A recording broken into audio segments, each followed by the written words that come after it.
Nothing just happens. Freedom, prosperity, equality, justice, or independence doesn't just happen. Instead, our physical, economic, emotional, and social transformations are incremental progressions towards eventual achievement. In the book Slight Edge, Jeff Olson writes, simple daily disciplines, little productive actions repeated consistently over time add up to make the difference between failure and success.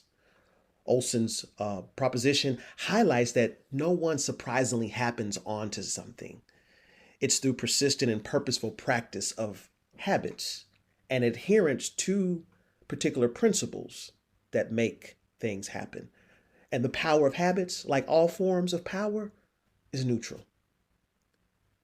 The purposefulness and principles inherent in such habits are its distinguishing quality. The same can be said regarding our nation's independence and democratic experiment. America's independence, nor our system of democracy, are mere happenstance. Rather, its preservation and furtherance of the nation's independence and democratic government are an ongoing collective pursuit. Formerly, a documentary series called Behind the Music chronicles celebrated artists and their rise, to industry acclaim. Interviews and testimonies highlighted the joys and pains, highs and lows, good, bad, and ugly of their respective becoming.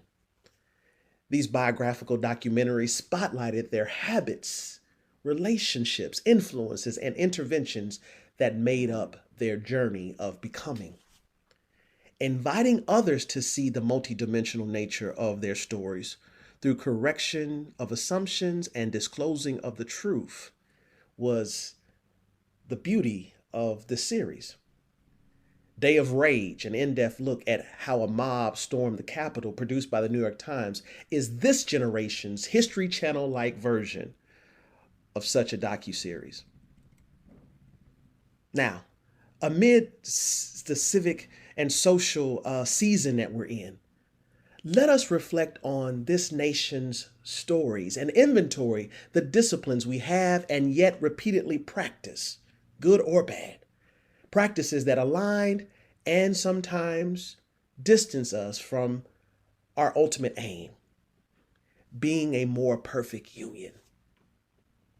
Independence Day, like Juneteenth, marks significant victories representative of the prideful and conflictual American experience by so many of us. However, I share the admonishment of historian and cultural curator Mary Elliott. Take time in this season to read or reread the words of Frederick Douglass and ask yourself these questions about what does the fourth mean to you? Are you willing to reconcile with complexities in the paradoxical disposition of our nationhood?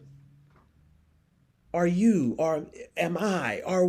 willing to go through the cycle of transformation to become a nation where all people are valued and extended equity secured by inalienable right to life, liberty, and the pursuit of happiness? It won't just happen. We, the people, have to work, fight, vote, and live on purpose together to make it happen.